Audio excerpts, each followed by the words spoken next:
Do you have a comment over there? Yeah. Our moderator has a comment.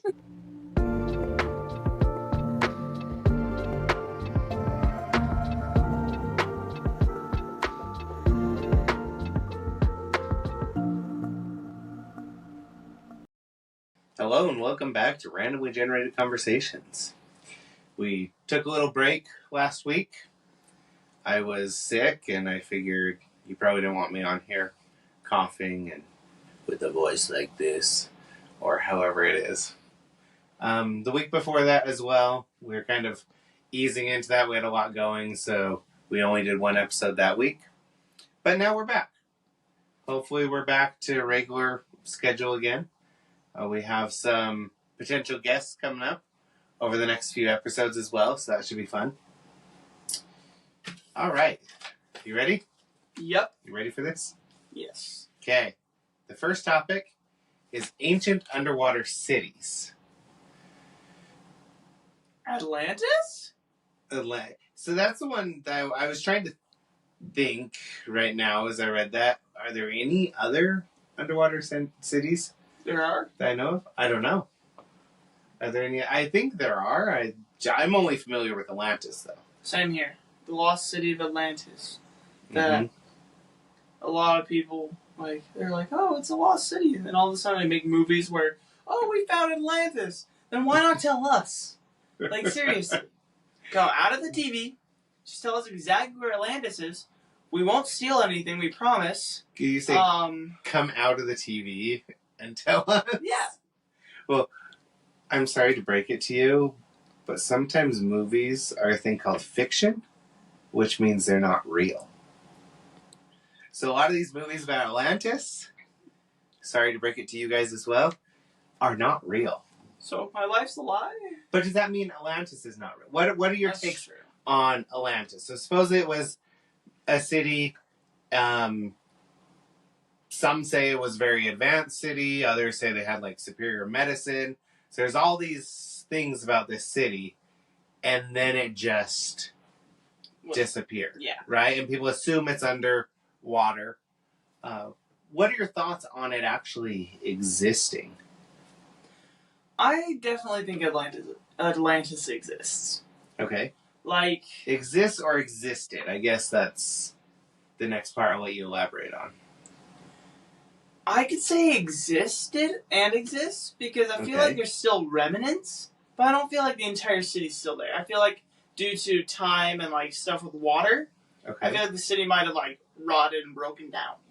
It started crumbling, even though they were super. But the civilization then exists. Civilization from Atlantis no longer exists. Yes. Is what you're saying. Okay, so I don't think they would be able to survive underwater unless they're mer people. And mer people, they could exist. Right, we don't know. We have, what is it, some 80, 70, I don't know how much percent of the ocean is unexplored. Yeah, we over here have spent a lot more time going into space than exploring something that's actually on Earth. Right. We're exploring something that's not connected to us than our own planet. Yep. So we know more about the cosmos than we do what's in the bottom of the ocean. So technically there could be a Kraken, there could be sea monsters, there could be anything down there. There could even be an Atlantis. There could be a crack in the bottom of the ocean. Okay, sorry. That was bad. So then another question going into that is, a lot of times it's portrayed of Atlantis. I mean, yeah, sometimes you'll see Atlantis as a civilization existing underneath, kind of has this bubble dome or whatever protecting it. Mm-hmm. But other times it's portrayed as a underwater city of mer people. King Triton and whatever as the as kind of the leaders and mer people existing in Atlantis.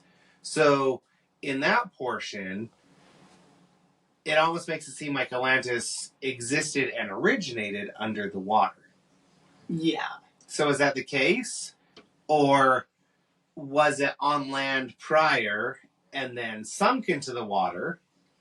And if that's the case, then did the people evolve or adapt through their remarkable understanding of science and medicine that's how they became mer people and adapted that way? Or did it always exist under the water? And what type of people would live there if somebody lived there today? I think it did exist on land. Like, I think it might have, and then it fell in the sea. And I was going to say they de-evolved because people think we evolved from fish. Okay, well, they devolved. maybe they're What's the correct term of that? De-evolved, devolved. What's the? I don't know. Okay. Like, that one's a weird term. That one, like, I never put too much thought into that. Right.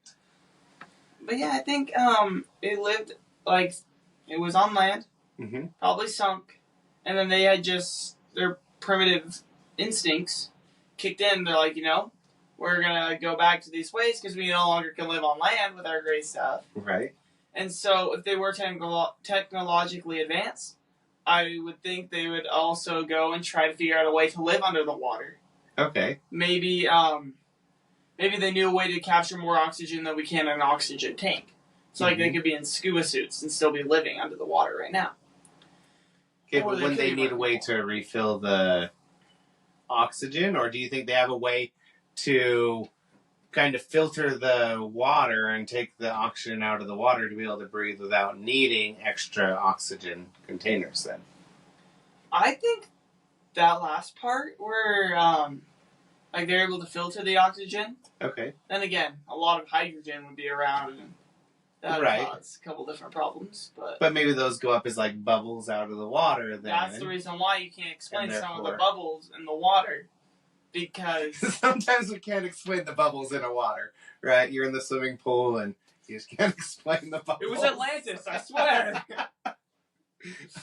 They just need oxygen. It's fine. So what about a molecular barrier of Atlantis? See, Atlantis underwater, but yet the portion where they exist is not water. So as the water comes up against this barrier, the oxygen goes out and the hydrogen then comes up as a bubble or whatever.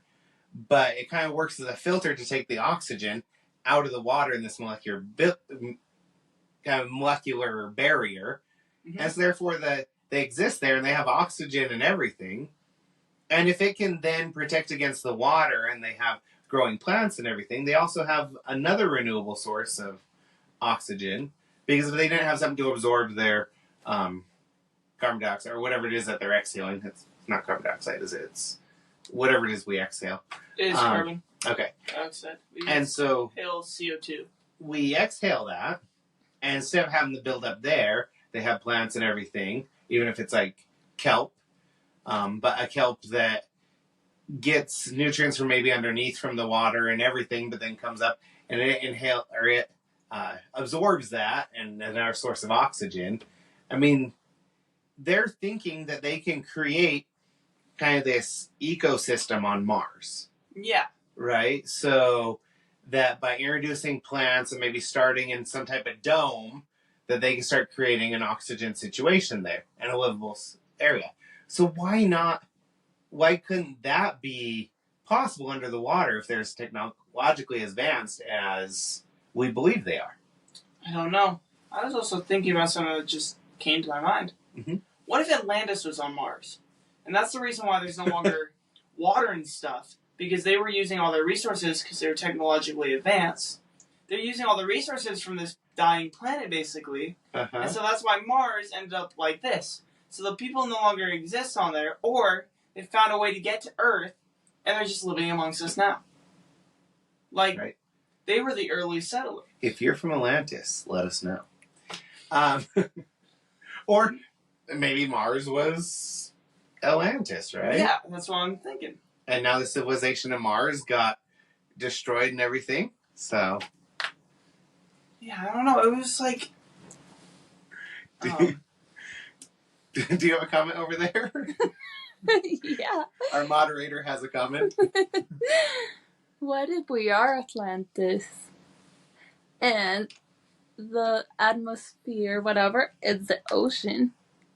And out of space is outside of the ocean. Right? Wow. We have this barrier here that keeps the oxygen in. So I was thinking of on a small scale. So... And under the water. But what if we really are under the water, the whole Earth, like you're saying, and our because we can stratosphere and the ozone layer is really a barrier against the water. Ocean. Yeah. Wow, mind blown. We probably have some scientists out there that are going to be like mad at us. No, it doesn't work that way. But I mean, who knows, right? I mean, that might also tie into the Mars theory. Mars used to be there, but once that oxygen layer and stuff was dying down, people didn't know what to do, and so they fled to a planet next to it, and they're like, this place has the resources we need, and so maybe they left like books and stuff behind, and now it's just reduced to red dust.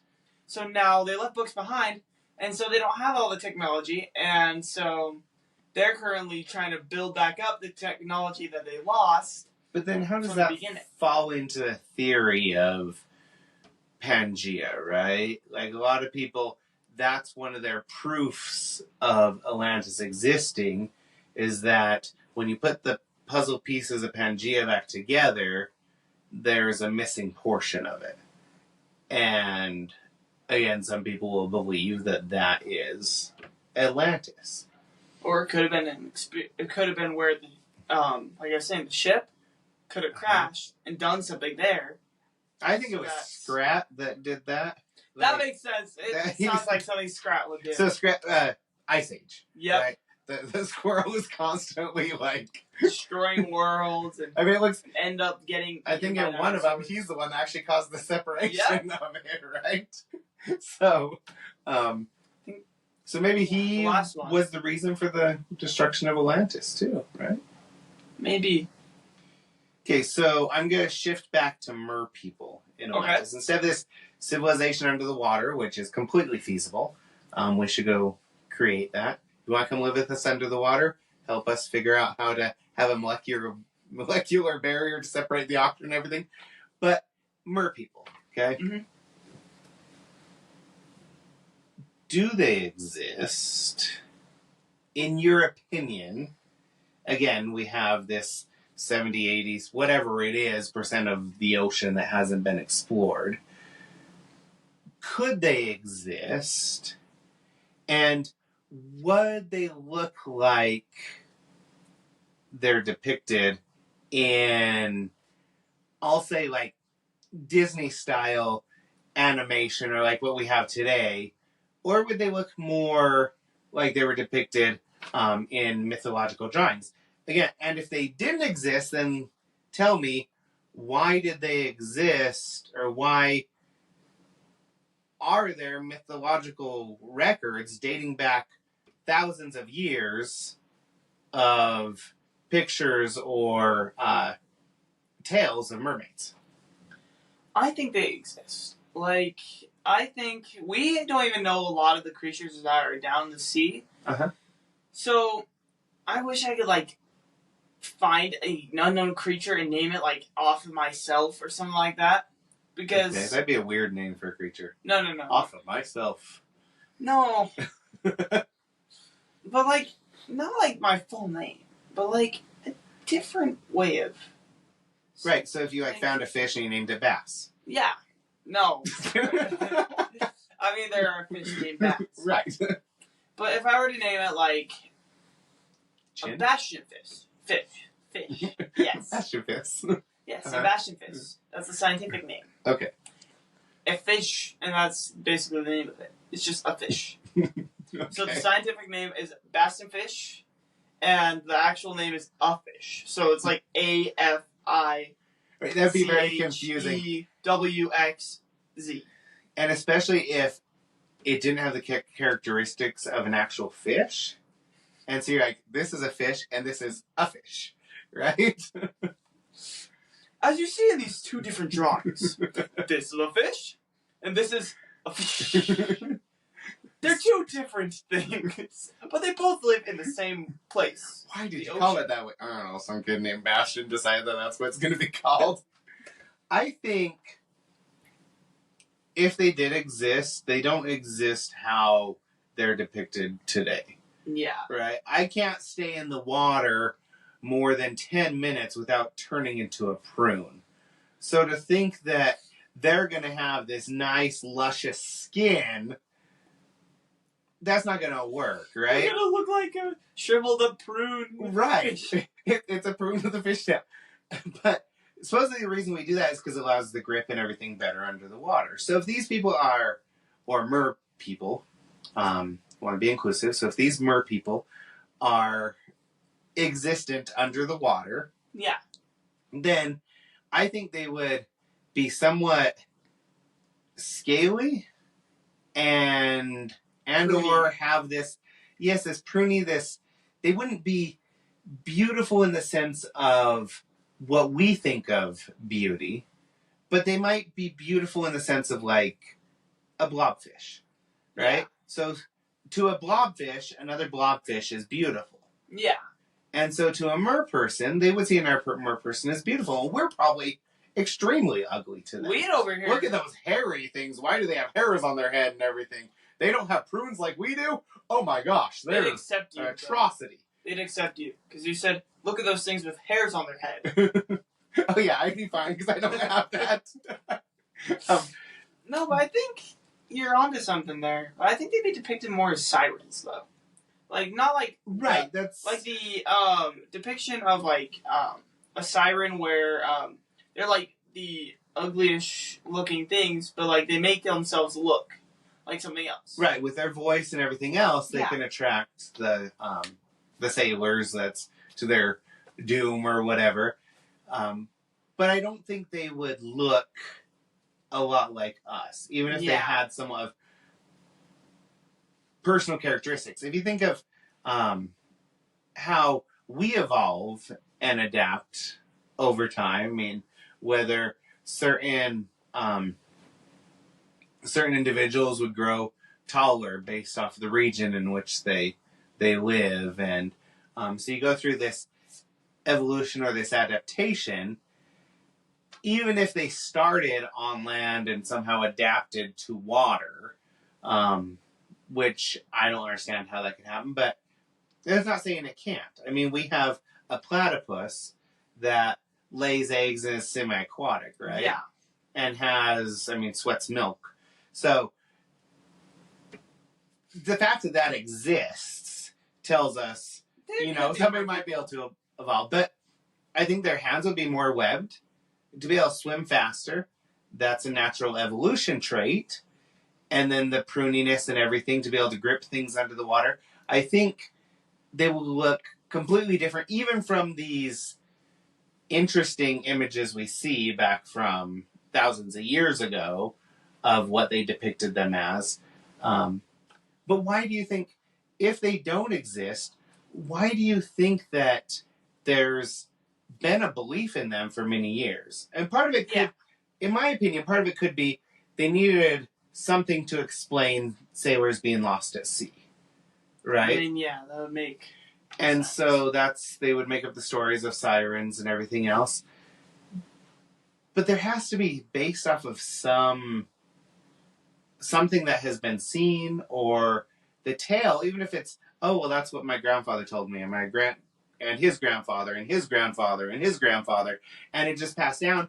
At some point, that tale came from some original thing. Right, from some original thing. Because, like, me telling my son, hey, I remember this story. He could go on and tell his son, hey, I remember this, but a little different. And then they go on and on and on. And it's like a completely different story around the end. Right. But it still has some truths to it. And thinking about, like, the mer people, I'm thinking, like, Luca. Okay. Good film. But they were sea creatures, not mer people, even though they seemed like mer people. But my thing with it is... Not sea creatures, sea monsters. Over here, probably, like, since they were under the water and they're seen as monsters, that's why we don't see the mermaids. They probably found a way to get down to the layer where we can't get down. Right. So that they can live down there without the worry of, oh, these people are going to go and they're going to, like, yell at us and they're going to just kill us, everything. And it's like, well, we're over here and we're like, oh, there might be people down there. They're going to be over here trying to get us if they become advance at all because we're worried about Atlantis being down there. Right. If we're like, okay, well, if they're technologically advanced and Atlantis is down there, we're in trouble. Like, that's what we're thinking. But, so, it's basically a fear and a fear situation if they exist. Trouble, but there could also be a lot to be learned from them as well. Yeah. But if we see mer people or that as savages or something to be feared, they probably see us as something to be feared as well. Yeah. And they probably have much more reason with being feared of us, right? I mean, we eat fish on a daily basis. They Right. don't eat humans on a daily basis. Exactly. Except for maybe those sailors, but they never lived to tell the tale, so. Right.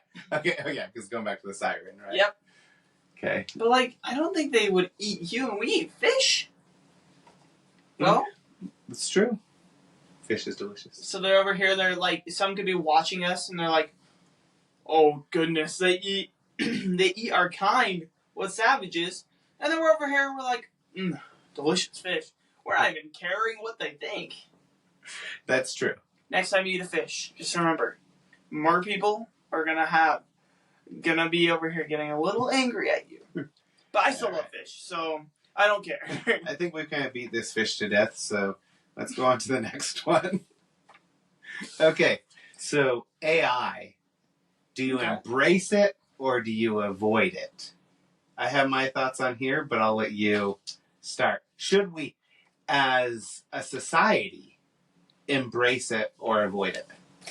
I think with AI, as long as we have something to moderate it, I think it's a good resource. Okay. I have a lot of people at school that are like, oh, AI is really bad. It's taking away people's jobs. Well, yes, in a sense, it is taking people's jobs. But it's also helping out different jobs.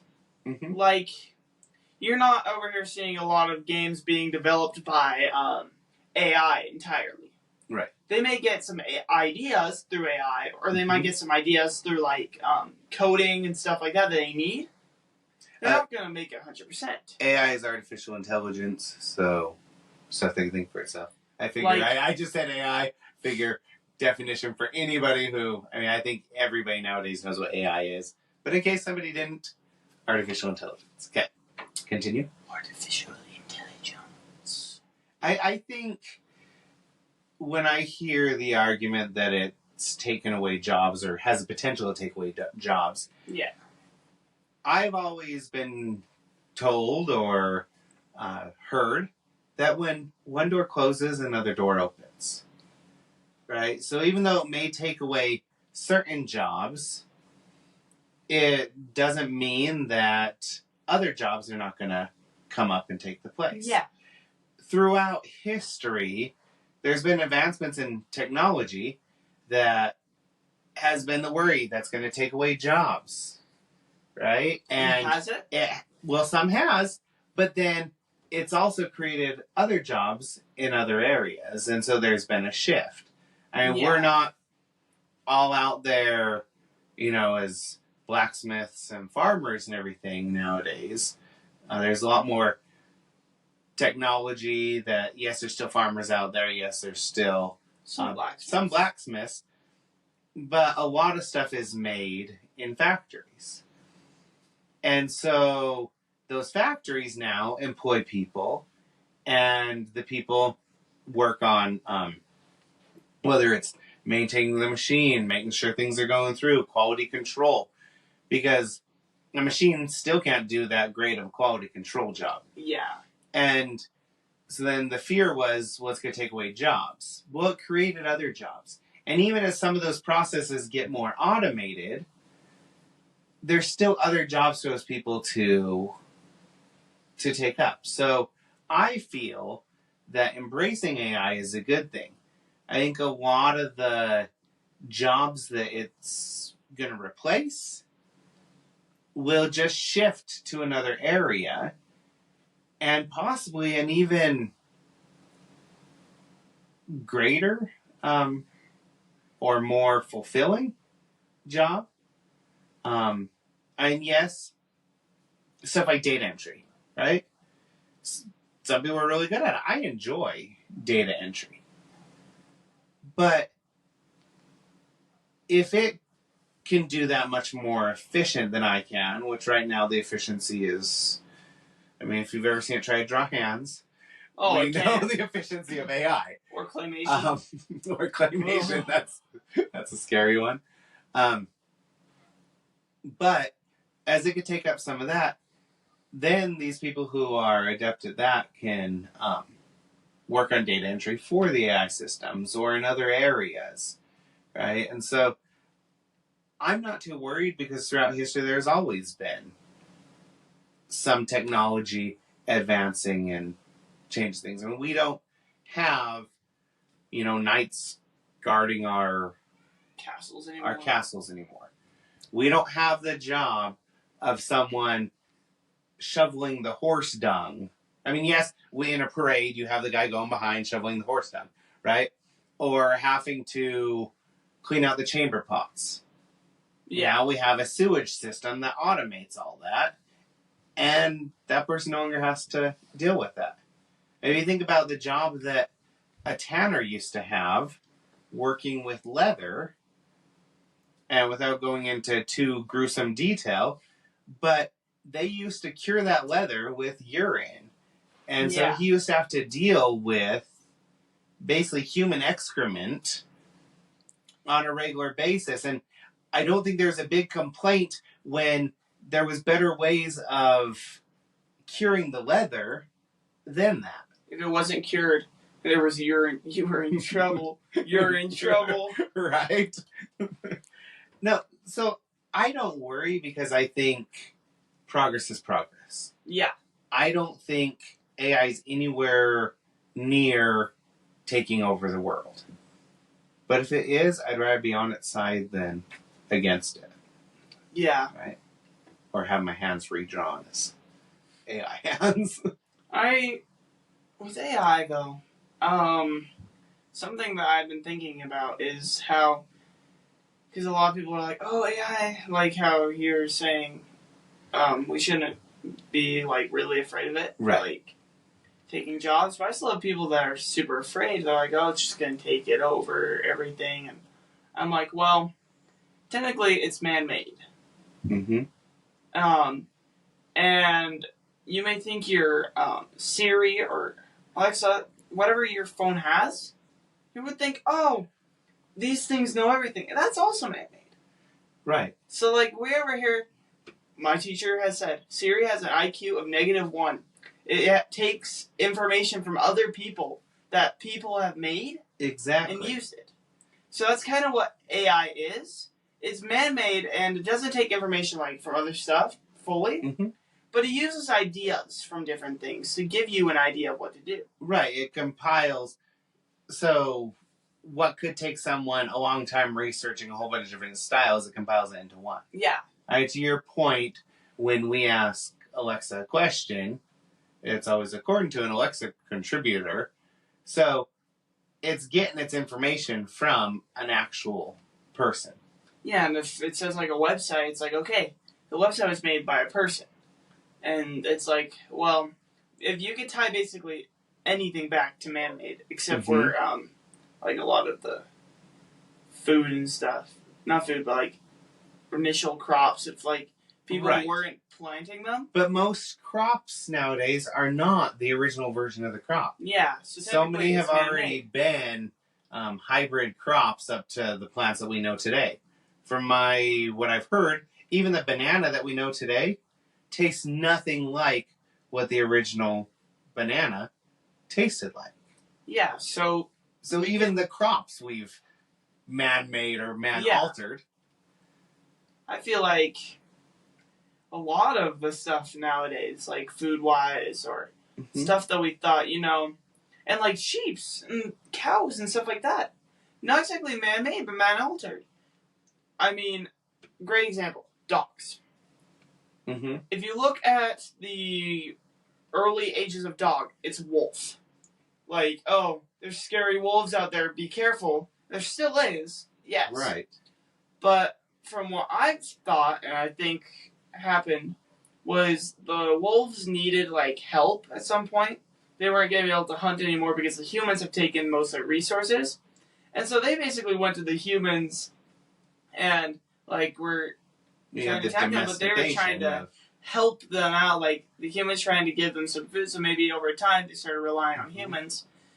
Well, and the humans relied on them, too. Yeah. Right? And so... to get them different things, like hunting and stuff like that. That's why you had the early hunting dog. But that's one that I'm kind of curious, right? So if you were to go back however many years the domestication of the dog started and tell this wolf that, hey, in so many years, this is going to be your ancestor, and you show them a little chihuahua, right? They're going to be like, no, I'm out, right?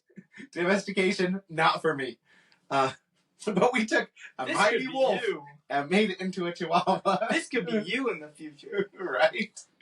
How about AI and creativity? So that's the other argument I've heard. AI takes away the creativity. Now anybody could create something using AI. Well, I have my own thought on this, but I want to hear yours first.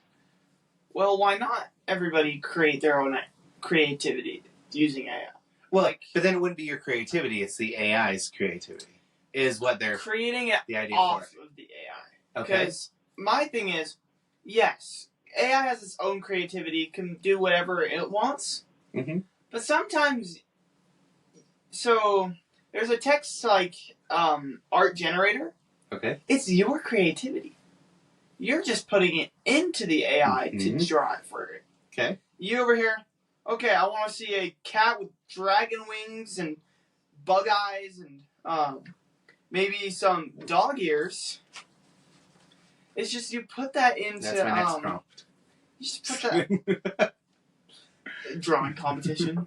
But you just put that into an AI thing, it will draw it for you way better than if you were to draw it, or if something were to draw it. Well, yes. Much better than if I were to draw it. So thank you, said you.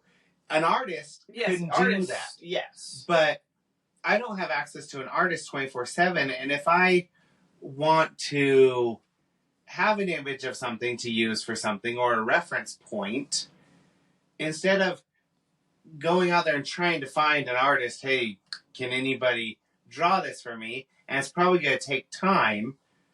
I, within a couple minutes, can get that image from an AI generation. Probably take me 10 times generating it before it gets what I want. Yeah.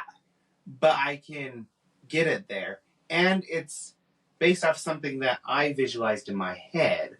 And that's kind of what you're getting with. Was you still had the creativity. You still wrote the prompt. Yep. To bring that up. And that's how I see it as well. I think instead of AI just taken away from creativity, I think it's a huge tool for expanding upon your creativity. So, such as ideas is, I wouldn't use AI to write a book for me. Yeah. But if I'm writing a book and I get writer's block and I'm stuck on a point, I could go to it for ideas. Hey, here's what I have. Give me some ideas here. And I probably won't use their ideas verbatim. But it gives me that extra thought, kind of a sounding board, where that's the whole thing with groupthink. Or not groupthink, but like, that's the whole thing with a group activity. Yeah. Is so you could get those different ideas. And it gives you that, but instead of having access just to the people right around you, it's taking information from millions of things out there, analyzing it, and giving what it thinks best applies to you, and then you get to decide how to utilize it. Yeah. So I still think there's an element of creativity used when using it. If you use it for the full creation of everything... That's not really creativity. Right. It's just... So, like, even with music, right? You can distinguish AI music versus other music. Yeah. But that doesn't mean it doesn't create good music. But you have to go through, you have to be very specific about the prompt, about what you want. A lot of the lyrics you have to create, or it's going to create kind of nonsense lyrics. So you work with the lyrics. Maybe use AI a little bit to boost up those lyrics, and then put it in there and describe exactly what you want. And it may not give you a perfect thing, but it gives you something that you can work with without having to understand chord structure and progression and everything else. And now people can create things. And there's always going to be a difference between the AI generated and what artists are actually making. There's always going to be still a bias and a preference towards artists, and that's good. But to my point, it allows people who have wanted to create something that may not be as gifted to be able to do it still. Yeah. And it's not taken away at all from the creativity of these other individuals. That's my take on it. But I can see how people can see it the other way around, too. Yeah, I can see how they're like, yeah, it's just taking away anything creative. You over here, like, why do you use AR? It's not good. It's just gonna give you something bad. There's so many different ones out there. Uh-huh. Your really bad ones are gonna be your free ones. Because... I don't know. Some actually don't do as bad. I mean, some of these paid ones are... It really, I think, comes down to the type of it. The prompt in general, right? I mean, if you're specific enough, you usually get it to do whatever you want. Sure. But yeah, I think, yeah, along those lines, like, I could barely draw stick figures. Same here. So, me drawing that, what was your example? A cat with dragon wings, bug eyes, and dog ears would look just like a stick figure on all fours with some sticks coming out of its back, right? Are those spikes or those wings? I don't know. And so for me, I find it beneficial to actually get what I'm visualizing up here into an image as opposed to just a stick figure. Yeah. So, we should start having AI write our script for this show, right? Just kidding. I actually utilize AI sometimes. I use a lot of different sources when it comes to questions for this show. So, sometimes the questions come from AI. Sometimes they come from people. Sometimes they come from... mysterious sources. From mysterious sources. Thank you for joining us. Hopefully you had fun with this episode. I felt like we had some pretty good discussion this time around. Yeah. So, and join us next time. Thank you.